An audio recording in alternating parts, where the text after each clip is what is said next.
What's going on, everyone? It's Bob's Three-Toed Warriors from Studio 1329 with the Word on the Street, Season 1, Episode 18, titled You're My Favorite Mistake.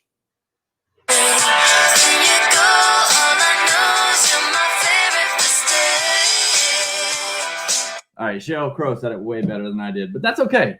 That's okay, because she's prettier and has a better voice and all the other things. Okay, so the reason I said this, today we have Andrew Woodruff. Did I say it right? Woodruff? That's correct. Awesome. With me, and we're going to talk about some of our favorite fantasy football mistakes. How's it going, Andrew? It's going well. It's going well. It's been a good day so far. Awesome. Nice 4th of July weekend, although people are hearing this a little bit later than that, yeah. But lack of fireworks, although I saw fireworks everywhere. So I saw some fireworks everywhere. I saw the rain, throw in a lightning storm here and there. So a little bit of everything. All right. That'll work. So you can catch my podcast on just about every platform out there. Don't forget to subscribe, give me those 5-star ratings. I really appreciate it. It really helps out. On today's show, we're going to cover some listener questions. We're going to talk about some of our favorite dynasty mistakes. But before we get to all that, Andrew, where can they find your work? Yeah, so my main platform is going to be Twitter. My username is going to be at @FF_AW Woodruff 33. 33 just throwing it back to the football days when I actually played. There you go. And I'll say I'm working with a group of guys, fantasy football 24/7. 6 of us guys, just hard working, just putting out content as much as we can. We've got articles, we got podcasts, a little bit smaller group, the Monocle Dynasty podcast going. We've got a Patreon. Patreon's fantasy football 24/7 just as well. We got some great things in there. Everything we make, we put in there. First priority, we've got some rankings going on. Even got a little bit of juicy NFL tidbits here and there because we got some connections, got some strings. Nice. We were actually able to let our patrons know Rivers was going to the Colts way before it actually got announced. Same thing with Cam to the Pats. And even that there was a Trent Williams trade going on even before it got released. So it's well worth looking into. I like it. I actually was one of my second show was with one of your guys from the pod. Good show. If y'all haven't heard it, go back and listen. It's still there. It's still waiting for you. And some good quality listening there. And on the YouTubes if you like to watch it that way. So we are going to talk about some of your recent articles. And one of the neat things about your articles is you kind of mentioned pre-show. There's a lot of math in your articles. And it's because it's something you're kind of you're into. You said you're a math teacher? Oh, yeah. Middle school, high school math teacher, second year. I love finding context within the math itself. I know I don't rely on the stats just to make a prediction or not, but it should help support one way or the other on a viewpoint. Yeah, I get that. And those kids aren't driving you crazy. Middle school and high school kids. Not yet. You got to learn patience for sure. Is that a really small school to have them both in the same, or you just have covered both? Covering both this year, actually. Okay. So it's been 2 different school years, 2 different school systems, so we'll find out what happens. Okay. All right. Well, I'll drink to that. I got my unofficial sponsor, Mr. Vanilla Crown here. You've got something very interesting there. What do you got? Yeah, so I did a Malibu rum with orange juice, kind of just make it feel like a tropical weather around here right now. Yeah, that sounds good. That sounds very refreshing. All right. So we did mention that you like to do articles, and recently did a couple articles, and we're going to cover 3 of those articles, not in full, just in light. We want people to still be able to read the articles, but we want to get some of the nice points out of it. And you pop articles all the time, so even if they got the gist of these, they'll have many more behind it. So if someone is taking a shot with a late round pick on a wide receiver, they might run into the question of, do I go Paris Campbell or do I go Michael Pittman? They're both a question for the Colts, and you did an article about those 2. So you want to enlighten us a little and help us make that decision? Yeah, when I was doing that one, man, I really expected Paris Campbell not to be the better option, but I was looking through some of the numbers, and some of the reasons I'm thinking Campbell might be the better bet is he's going later than Pittman. Everybody's got that rookie fever going right now.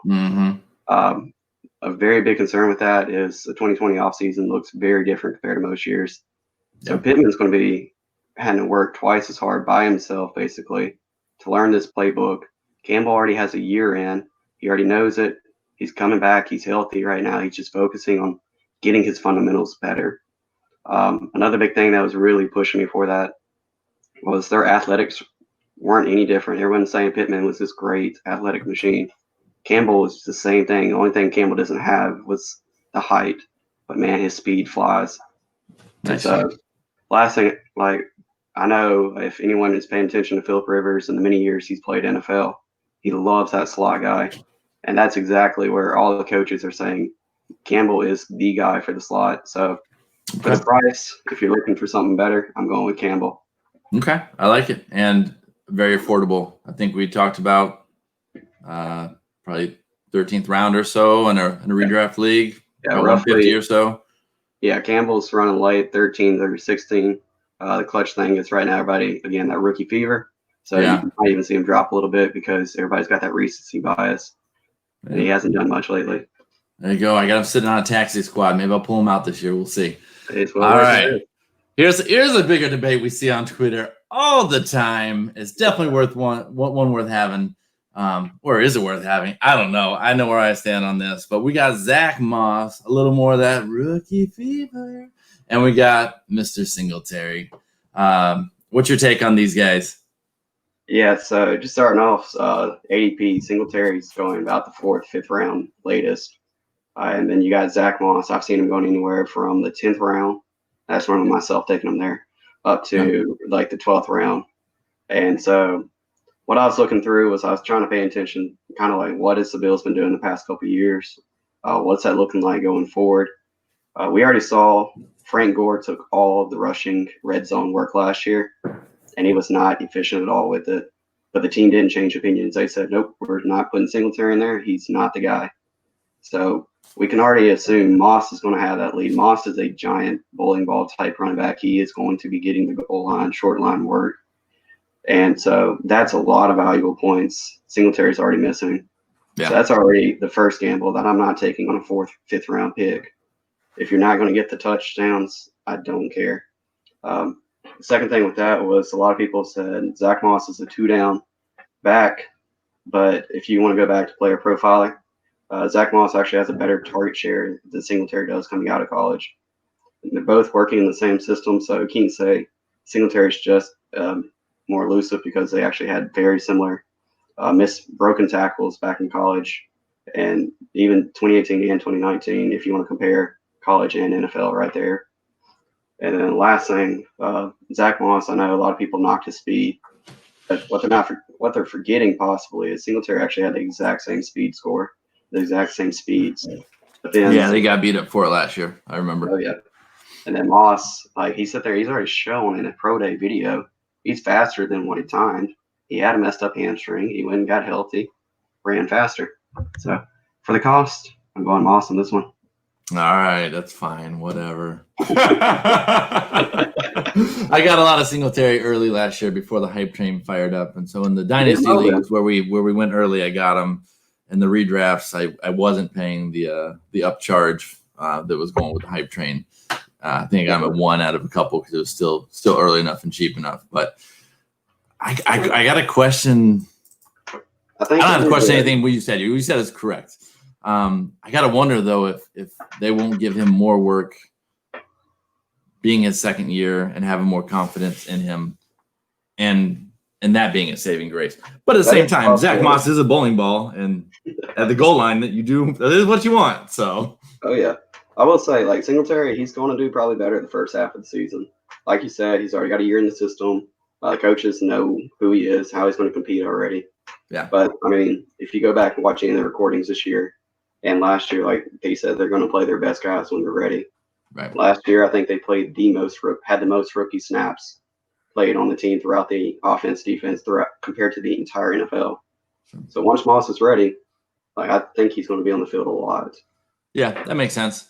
So that could be one too, that depending on how you started your draft, if you end up with Singletary, not that you necessarily want to handcuff a guy, but it could be a good handcuff to pull up, and then if the change happens, it's worthwhile for you. Impatient owners, second, third week into the NFL, if Moss hasn't got enough points, they'll probably cut him for the top free agent bid. Sure. And then go back, get your handcuff. There you go. Yep. All right. And last one, let's get scary. Let's get F1. Let's get whatever you want to call him. Let's talk about a little Terry McLaurin. Yeah, no, Terry is freaking crazy athletic. If you go back, check all the categories rookie receivers had this year, he was either first or second in every single category. What makes that even more impressive is he did it in 14 games compared to everybody else's 16 for the leaders anyway. He did it with 3 different quarterbacks. So you had Keenum there, you had Haskins, and you had Colt McCoy for like 2 weeks. So inconsistency at quarterback, and he still was producing top numbers. Even PFF had him at the 6th highest grade that they've ever had for a rookie receiver behind the big names. So you had Michael Thomas, you had Godwin, you had Julio, Tyreek, DeAndre Hopkins, and then it's Scary Terry. So right there, he is with elite competition already as a rookie again. So the stats already proved it. When he was in the game, the team did better. The only stat category that actually went down when Haskins started the rest of the season was the touchdowns, which makes sense. He was under pressure. He didn't know what he's doing. The whole offense dipped in the second half anyway. So with a full offseason, a little bit better health, a little bit more time to learn the system, there's no reason that touchdown category shouldn't go up. And again, everything else is already there. So for people paying receiver 24 type numbers, he's going to give you at least mid receiver 2 returns. So it's well worth the risk. Yeah, that makes sense to me. So keep you guys go on there, follow him on Twitter. If you're watching on the YouTubes, you can see his handle right there. You can follow him, follow me, and you'll see some more great articles coming out from all the time. I retweet him if you're already following me on Twitter, and so check him out, give him a follow. Great guy there. We're going to talk about some dynasty no-nos and how to rebound from them. So I jokingly put that my favorite mistake. I think my favorite mistake might have been my first playing fantasy football. My greatest mistake. I love it so much. I shouldn't have done it. It takes all my time, but it's so worth it. But we're going to talk more team specific. You last year was the first year, or it was the first year? Okay. Yep. So last year you did, it's actually a very similar team roster configuration to my first year, which I totally botched as well. So you did a 10 team. So it was my Superflex Dynasty PPR. Mine was standard. That's gross, right? I'm not even half. Standard. 1 quarterback, 2 running back, 3 wide receiver, a tight end, a flex, and a super flex. So very similar to the format I used. So you want to read that roster that you began with to us? Yeah. So when I went into it, I didn't have a whole lot of experience playing super flex. So I was like, late quarterback strategy. Here we go. Yeah. Paired up. I got a couple lead receivers in my opinion. Okay. I had Hopkins and I had Juju. I thought great start right there. Okay. And then I went around and got Kerryon Johnson, Sonny Michel, who had that great end of the year rookie year. I was like, year 2, here we go. He's the guy. And went ahead and got some more depth. Ended up going Lamar Jackson, which was super clutch now. Hell yeah. And Josh Rosen. This was right before the NFL draft, so it started right there. Sounded good. Looked good. Sounded good. Did not work out so well. It was. You also get Big Ben, and that was before the season started too. That sounded good. Yeah, right. Everything sounded good. Damian Williams. I got him before the jump went up in his ADP, so I got him. This was an early. This was early March draft. Yeah, last year. So he was still kind of a little bit of a sleeper. Okay. Go in there. Some of the other notables, I guess you had. Let's see. Outside, Chark. Yep, Mclaren. Chark was actually a late round target. I was like, 2nd year guy. He was hurt last year. I thought for the price, I got him like late 20s. So I thought, yeah, he's well worth sitting on the bench. Like the tight ends you grabbed? Kittle, Trey Burton, TJ Hawkinson, I thought was great. Sure. NFL draft came around. I went ahead and added Dwayne Haskins, Jarrett Stidham as a late round dart throw. Got Terry McLaurin in 3rd. I was super pumped about that. And added Andy Isabella among a few others. Okay. So you walked out of your draft. How'd you feel? Walked out of it. I was thinking, okay, I'm a little weak at quarterback at this point because, I had Lamar Jackson, Big Ben, and then you had Rosen, Haskins, Stidham. I was like, that's not great, but those two guys will stay healthy. They'll make it the whole year. Ben crushed my dreams. Yeah, he did not make it. And then carry on, relying on him as an RB1, Michelle as an RB2. That crashed and burned real quick as well. Yeah. So everybody took a big dip, even including Juju, which I know is more quarterback related, but still. Yeah, it still hurt. It was a rough first year. Helped you get a better pick this year. Yeah, it definitely helped me get a better pick. I got the 103. All right. You got the 103. And Yep. you had a full allotment of draft picks going into this year? Yeah, so once I realized about halfway through the year my team is not what it needs to be, I went ahead and started cutting bait everywhere. Nice. Before the season started, I actually traded Damian Williams for Stephon Diggs, who I then traded for the 107, 207. Okay. And traded Carry On, which Damian actually went with my first round pick. So I traded Carry On for the 103, what it turned out to be. Nice. I also added the 110 and a couple other things through trading. And so as this NFL draft started going around, I realized a lot of people were going for that rookie hype. So I turned around and used it. I sold Juju in the 110 for CMC. The dude was a huge believer. No. Repeat that. Say it one more time. I'm sure nobody missed that. Hold on. Juju. Everybody listen what he did with rookie fever hype. Go ahead. Juju plus the 110, not even the 103, for Christian McCaffrey, because he said the dude's 24, going to a second contract, he's going to crash and burn. I said, okay, this is what I can give you. Immediately took that, immediately upgraded that situation. All right. And no one has a crystal ball. We don't know. Who knows? You might be right. But I would take that, sure. Oh, yeah, because now I've got Christian McCaffrey, I got Lamar Jackson, I've got the top two players returning from last year's production right there. All right. 103, the same guy had 101, 102. I knew he was rebuilding. I tried forever. He wouldn't give me either pick, so I just I'm taking the best guy he gives me. Jonathan Taylor falls into my lap at 103. Nice. And I was like, that sets me up. Thank you, Superflex. Thank you, Superflex. Joe Burrow, CEH win. Yep. I was like, I'll take JT all day. Yep. But yeah, and I turned around. I ended up making a few other trades. Traded Dwayne Haskins, TJ. If you have Kittle, TJ was a great person in a non-tight end premium to trade off. So I ended up trading off. I got Ryan. I got Kareem Hunt. I went ahead and added Deontay Johnson, a new up-and-coming people. A lot of people like to call him a new sleeper this year. I got him before that was a real big thing. I went and got Paris Campbell, who I was talking about earlier, at a very low cost. On top of that, I went ahead and added Tua. I kept the 107, and Tua fell to me at 107, so kind of helped set me up when I found out Stidham went down. But even before that, I turned the 207 into Cam Newton. So I actually had the whole Patriots backfield, quarterback situation locked up before I even knew for sure if that was going to happen. Yeah. So now I'm sitting there, I'm rocking Lamar, Ryan, Big Ben at quarterback right now, along with the Patriots quarterback and Tua. Stidham and Cam Newton. Yep. Running back, I've got CMC, I've got JT, I've got Kareem. I still have the Patriots situation with Michelle and Harris. Hoping one of those two will claim something. But at RB3, RB4, it's not a big deal. Receiver, I've got Hopkins, Chark, Terry McLaurin, Deontay. I got Marvin Jones back in another trade. And then I went ahead and I got Paris Campbell. And then Sanu and Steele as some depth. And then tight end, I've got George Kittle locking me up.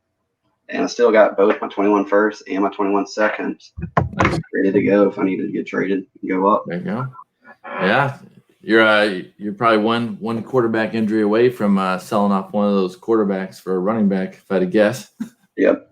Keep them ready just in case. Yep. All right. I love it. I love those rebuilds. My 10 team, I first round took it was bad. I'm not even going to go there. It was just bad. I took the aging assets and they turned out, Jordy Nelson came around, got Shady McCoy after that. And then they turned out not to be as good as they had been. And I waited on quarterback and it was just brutal. I burned that first year hard, but through a lot of trading, you can rebuild teams. It's fun. Sometimes it's fun just to pick up an orphan team if you're into that too. I did that actually last year too. Yeah, and do the rebuild. So yeah, it's fun. I like trading. Some people don't like trading. So if you don't like trading, picking up an orphan team's not for you. If you don't like trading dynasty, it's not for you. For most people, that's probably a better statement. All right. Let's go with some listener questions. But before we start the listener questions, I want to remind the listeners that we do have 3 spots left that we're giving away. So 2 spots are going to be for the lovely people who are so kind as to give this guy a 5-star review on Apple iTunes or any other of the other pod rating services that lets you rate, and then screenshot it and send it to me at Bob's3Toad, either in a DM or just on a message. I don't care how, but Bob's the number 3 Toad, Bob's3Toad. Send it to me there. That'll give you an entry into the drawing from the hat that'll have happen live on screen. The weeks are ticking away because we're going to have to set up the date soon. So by the time this gets heard, you'll probably have a week or 2 to do it. And really, you only need 5 minutes. So don't waste the time. Just do it then. Unless you're driving, then pull into Denny's parking lot, then do it. But still do it now. So that's 2 of those 3 spots. The other spot will be for the person who gets creative and does something like a story, a poem, doesn't have to be long or crazy, a picture that's very interesting that somehow says that you listen to the show and there's something inclusive of the show and why you deserve to be in the show's listener league. It'll be an auction league. Auctions are amazingly fun. If you've never done one, I had never done one either. The first time I did one was on my buddy's podcast. I legitimately got into one. I could show you what I did to win. I earned the spot. I didn't just get in for being a buddy. And I won the damn league. So it can happen, even if you don't know what you're doing. So it's a good time. Y'all go out there and do that. So here are some listener questions. Mr. Chris Robin at Detroit Beastie. If you're on Twitter, you know and love him because he's on every other message out there. He says, if I'd like to know, Andrew, I'd like to know I'd like to know Andrew's favorite draft strategy. That's what he's trying to say. Or strategies if he implements several. So I guess the question here is, are we talking redraft or dynasty? Because he didn't specify. But do you have a certain draft strategy you'd like to approach draft with? Yeah, so I've learned definitely right now, board as many starting running backs as possible. Mm-hmm. Because receivers are so deep this year. Mm-hmm. Even quarterbacks, if you're playing super flex, quarterback 24 is still probably going to be plenty enough to play in super flex. Yeah. They'll probably average 3 more points per game than any other position you could put there. So for me, I want to make sure I have at least 4 good running backs, starting running backs for sure. Don't get Damian Williams. He doesn't count as a starting running back for me. Somebody who you know is going to get at least over 50% of the carries. Okay. Outside of that, I think getting an elite top end tight end is going to be clutch. So getting those 2 things already gives you a position advantage in 2 different spots against any opponent you face. If you can potentially set that up to where you get some decent quarterbacks, a low end quarterback 1 type material. So Matt Ryan's a huge guy who's probably going into year 2 of his offensive coordinator. All you can do is go back and check the numbers. Yeah. Or at least, and an offensive coordinator that he stays with, his numbers spike up to top half QB1. So Matt Ryan's a guy I like to take late. Pair that up with somebody else. You can get some guys such as Jimmy Garoppolo, Kirk Cousins, people that get the job done, but nobody thinks, oh, yeah, they're my guy. I've got to have them. Right. Team fan of them. So they're probably pretty easy to trade for as well.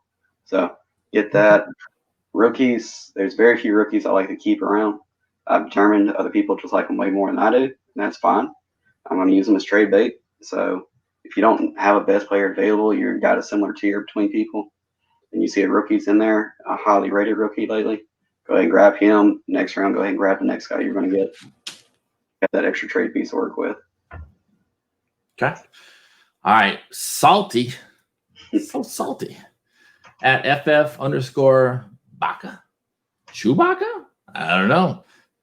He says, how to find a good league to get started in. Is it okay to jump into one that's already a couple years deep? Is it worth it? Do you prioritize drafting veterans or veterans first or rookies? So yeah, I think he's saying basically what we said: picking up an orphan, is it worth it? And do you prioritize drafting veterans first or rookies? Yeah. So I was gonna say for that one, like finding a league is super simple. If you got Twitter, all you gotta do is put it out there, hey, I'm looking for a league. Tag at my fantasy leagues, and like if they're not the platform you want to use, they'll retweet it anyway for you, and you'll get somebody to help you out. I'm about to say I've only taken over a couple of orphans last year. When I went Dynasty for the first time, I went a little crazy. I got 25 leagues into it, so there's a couple orphans among it. Orphans are worth it if you're going for the challenge of building a team around the guys that you want. I know anytime somebody posts an orphan out there, you get to see the roster. You see what they're worth. Predetermine, okay, is this anything like I want? Is this worth the challenge? To me, it's not whether if it's a startup or if it's an orphan, it's the people that's in it. If you find it's with a lot of fun people, you'll have a great time. If it's a league where people log in once a week, set a lineup, never talk, it's just not my style for Dynasty. I need activity going around. I agree.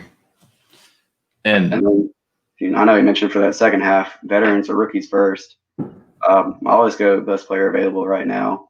So if the veterans a better chance of finishing top 12, I'm shooting for them. Yeah, once you get into the middle, late rounds, if you want to go for the rookie upside, go for it.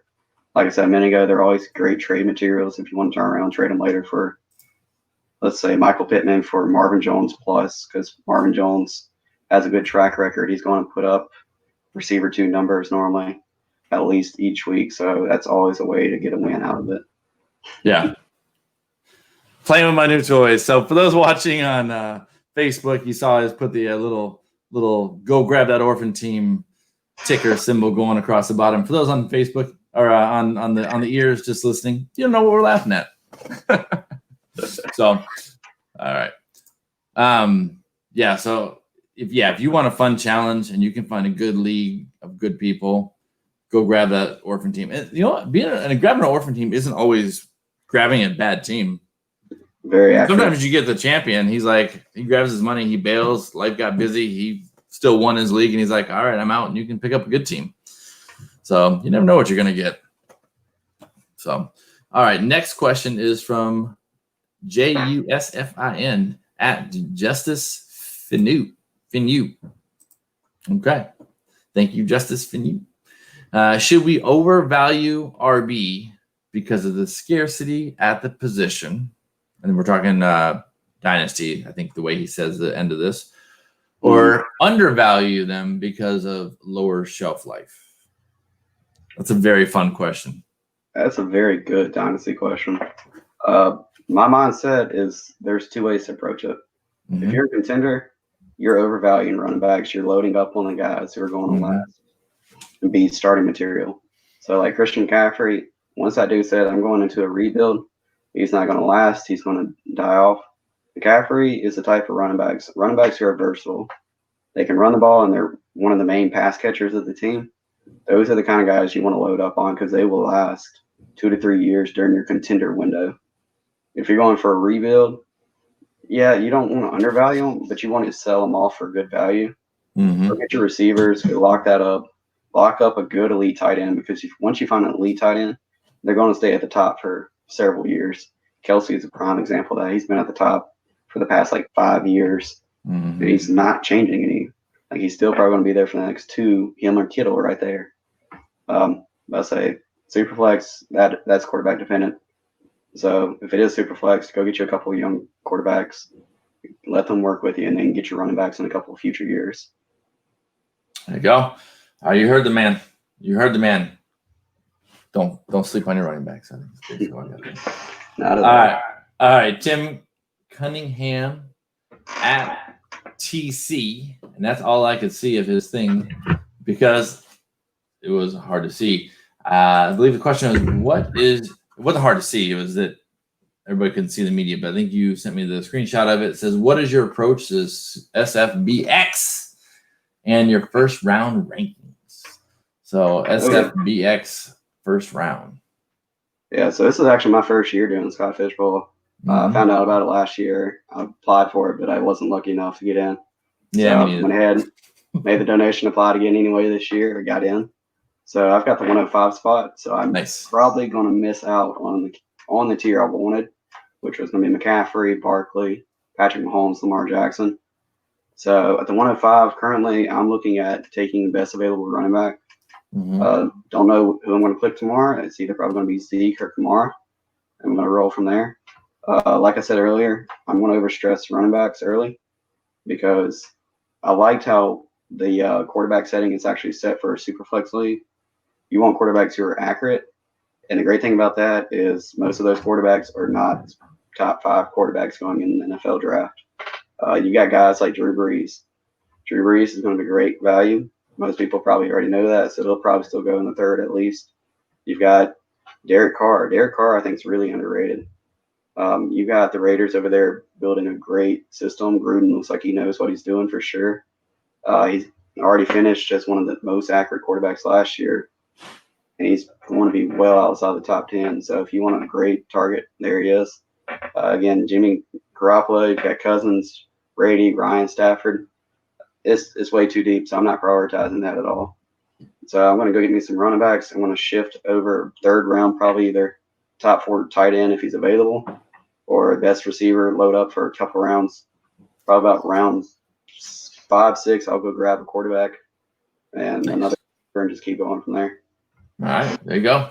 There you go, Tim Cunningham. And I know the draft starts tomorrow for you, so if we already haven't hit you up on Twitter, we will well before you hear this. So we'll give you that answer on the Twitters. So now I will say he did mention one more thing. He mentioned it. He wanted the 1st round rankings. Yeah, that's fair. So, yeah, you gave half the 1st round. Yeah, I already said right to your pick. Saquon, Mahomes, Lamar. Those are going to be on the top 4.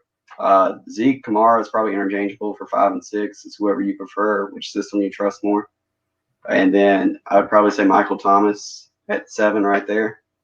He's probably going to be the only receiver we see taken in the 1st round for most leagues because receivers only get half PPR, half first down points. Nothing really changes for them. Then I would probably say Kittle and Kelsey, both 1st round materials, along with Prescott, Wilson, and Cook in that back order, however you prefer. Prescott, Russell Wilson, and Dalvin Cook? Yes. Okay. All right. And you're not scared off of Dalvin Cook this year? You think he'll play? No, I don't think he has the ability to hold out and go be a free agent next year. Yeah, so hopefully you learn from Gordon. I think he did. And the rules are tougher this year. So. Yeah, but if you're getting Cook, I definitely say go get Madison, probably around 8 through 10, somewhere in that range, wherever you feel comfortable. All right. So for anyone who pays attention when you go to listen to the show, there's a little E for explicit, and we don't really say much bad stuff. Every once in a while, things do sneak in there. So real quick, hide your wives, hide your children. The next question comes in from Titties Are Fun, and his Twitter handle is 2 Titties Are Fun. I thought all were, but whatever.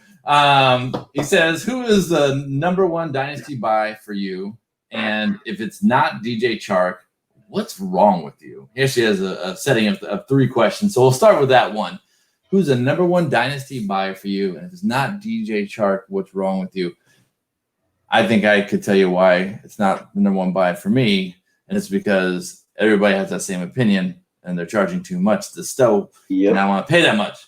So that would be my reason why, because he's plenty talented and he has plenty of opportunity. What's your thoughts?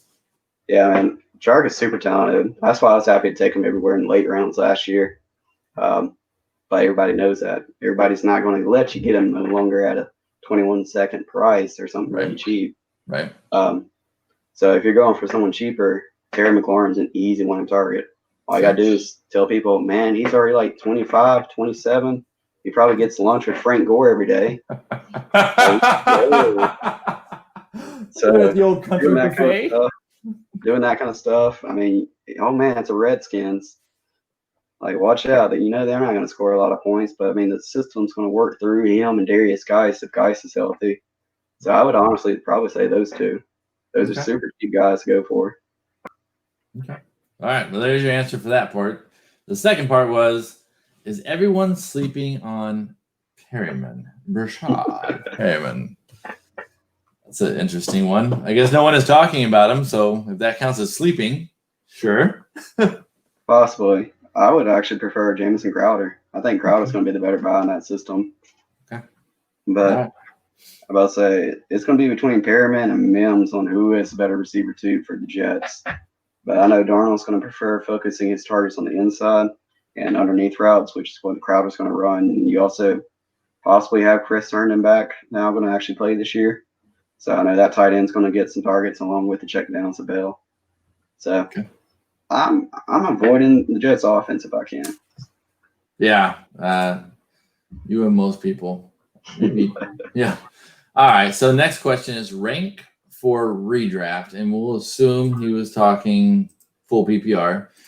It says rank for redraft. He gives us AJ Green. He does still play in the NFL, I've heard. Yep. T.Y. Hilton, who's shortly behind him. Brandon Cooks and Jarvis Landry. That's like a hospital bed ward or something like that. So rank for redraft. AJ Green, T.Y. Hilton, Brandon Cooks, and Jarvis Landry. You want to give us your favorite there? Yeah, I'm going to go Jarvis 1. I don't see any reason why he shouldn't be 1. After him, it gets a little bit tougher, but I'd probably take the risk on Brandon Cooks. I really like that quarterback situation he's in with now. I'm hoping the dude stays healthy. Gosh, if he stays healthy, he's putting up 1,000 yards like he always does. And he'll probably be the best one after that. And then you've got, I'm going to say T.Y. Hilton, only because Hilton's only going against Paris Campbell and then the rookie Pittman. Whereas AJ Green at least has Boyd, Ross, Higgins, and Mixon to come in. And a rookie quarterback. Yeah. Another reason. I think I'm sliding T.Y. Hilton to the top of that list, possibly. Ooh, I like it. Assuming all the players are healthy. Fair. T.Y. Hilton can just be a monster. I mean, they all can really. It is what it is. But I do like T.Y. Hilton. AJ Green is very confusing with Boyd there because Boyd did such a good job with and without him there. And they keep adding weapons that are respectable. Brandon Cooks has such a huge opportunity. But can he change his style? Not just be that, and be more the Hopkins style player and get more of the, all the targets. I don't know. All right. So I say T.Y. Hilton, and then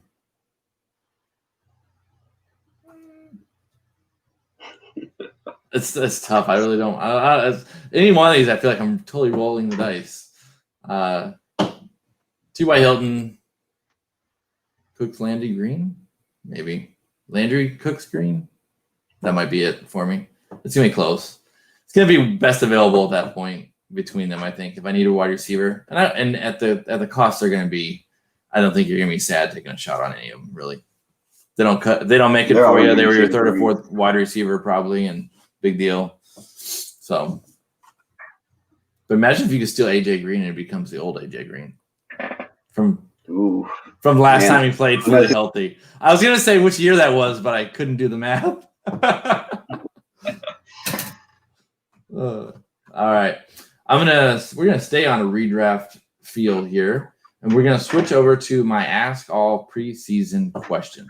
So, want to know who is one quarterback, one running back, one wide receiver that you can possibly see finishing in the top 5 on the season for their position, but you're able to draft them 13th or later at their position. So not in the 13th round, but 13th or later at their position. So it's a great question because it's a great way to find values, steal values in your redraft leagues, and walk away from the draft with just a stronger team. Yep. So to me, quarterback's always an easy one. Who do you got for quarterback? Who was your sneaky guy? I think you alluded to him earlier, but yeah, I was between 2, but I think I'm going to go with Ben Roethlisberger. Okay. He's returning a great system. You've got Juju again is going to be back. And then you've got Deontay Johnson. Mm-hmm. You've got Chase Claypool, James Washington. Mm-hmm. Connor Samuels weren't too bad out of the backfield catching passes. Nope. Plus, we've seen Roethlisberger do it before. if he's healthy, there's no reason he's not going to put up high 4,000 yards, at least 30 touchdowns probably. So if he stays healthy, that's a guy I would say is probably your best QB1 top 5 potential sleeper. There you go. And he's listed here on Fantasy Pros as the 16th quarterback. So nice little value there at the 123rd pick, which is 12 rounds deep. So imagine the lineup you filled in to take a shot at Ben Roethlisberger as your first quarterback 10 rounds in. So not too shabby. Not too shabby. You've got 4 or 5 wide receivers each, a tight end even maybe, kicker or defense if you're really stupid. If you're still playing that. Yeah, we've got them out of our leagues. Thank goodness. All right, let's flip over to running back. And you want to go PPR, half PPR, or standard? Your call. You have a preference? Let's do PPR. All right, let's do PPR. Seems to be most people's preference these days. They're not all antiquated. All right. What running back are you looking at, 13th or later, to be the steal of the show? I kept going between 2, and I'm going to stay between these 2. So first one's going to be Leonard Fournette. I know they've already brought in a pass catching specialist, Chris Thompson. Yep. So I know that limits his PPR upside some too. But it only takes 2 plays for Thompson to be broken. So it does. Hopefully not, man. I'm always hoping for best of health. But Fournette only, I think, had 2 touchdowns all last year. And he still finished relatively well. So I think this year the Jaguars are going to just straight up run him into the ground, use him as much as possible, let him walk this year. But, I mean, volume is king in fantasy. We know that's especially true with running backs. So I think Fournette has top 5 potential for sure. And then, like I said, it's between 2. I honestly think Jonathan Taylor is not going to be stopped this year. So I don't think Marlon Mack's going to last past 2 weeks at most. All right. That offense. I was going to ask you. I was going to say he's not going to be stopped, but will he be started? But then you said the 2-week thing. So there you go. There you go. Okay. Yeah. So I think Jonathan Taylor is also kind of a later guy, but that was only based off those rankings. Again, everybody's going to take him well before running back 13 pops up anyway. So I guess Fournette's my main answer. All right. Well, the ranking I'm looking at has, and I could be looking at the wrong thing, but NADP has Fournette down at 16, 28th player off the board, and JT at 21, 48th player off the board, so in the 4th round, which is not too uncommon for rookies. So for redraft rookies, I imagine he's probably going higher than that for dynasty rookies. But well, for even startups. Sorry. All right, I like those picks. Let's talk wide receiver. There are so many good wide receivers late this year. Who you got? Between a few again, but I'm going to go Cooper Kupp. Cooper Kupp? I know a lot of people are scared off by him. It's already driving the price down. But Cooper Kupp is Jared Goff's go-to security blanket anytime a play breaks down. He's his go-to guy for 3rd down conversion. So if you're already playing, if you're in a league that plays 1st down bonuses, might as well take him there. The dude can put up touchdowns. He can make catches. He gets the volume. I'm pretty sure, maybe not last year, but the year before. No, it was last year. He was receiver 4 already last year. I think he's going late teens, early 20s right now. And if I had another one, it'd probably be DJ Chark, but I think Cooper Kupp's the best answer right there. I like him. He is 15 here, 39th off the board overall, but 15th at wide receiver. Not too damn shabby. And he is kind of getting a bad rap because last year, I think he was somewhere in the 6-7 spots, probably higher, if I can remember right off the top of my head. But, everybody's scared about that 2 tight end set, and I just don't think it's going to be that big a deal against him. Even if it is, they still need a couple wide receivers on the field. Exactly. That's Woods and Kupp, so it's either going to be Kupp or Woods. One of the two is going to lead it. Yeah. So I like that. All right, so if you guys aren't subscribed, go subscribe right now. Be so kind. Go subscribe. My great guests don't stop here. They do not stop here at all. Before we go, Andrew, remind the listeners where they can find you, sir. Yeah, so if you're looking for more of the stuff I put out, just go on Twitter at @FF_AW Woodruff33. I throw out a lot of great content. Go follow the Fantasy Football 24/7 crew. Our main account at FF Ball all day. We throw out a lot of great material, so I think everybody would enjoy that. Nice. Next show, we are going to do a redraft mock draft with a great guest or two. That should be a lot of fun. And for those watching YouTube, you'll be able to see the draft live. For those listening, it'll be very well described. So you'll feel like you're watching it. So don't feel like you're missing out, because you won't be. Bob's got you taken care of. And for myself, I can be found on Twitter at Bob's Three Toed, on YouTube at Bob's Three Toed Warriors. Listen to the new shows that drop Monday and Thursday mornings. You can catch them on YouTube and everywhere else that podcasts can be found.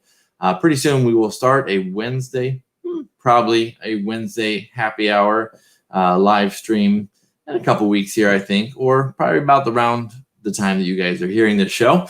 That's it for this show. It's been Bob's Three-Toed Warriors with Andrew Woodruff, reminding you soon enough you'll be able to hit the waiver wire, set your lineups, dominate your opponents, and let's win some damn championships together. How about it? Let's do it. See ya.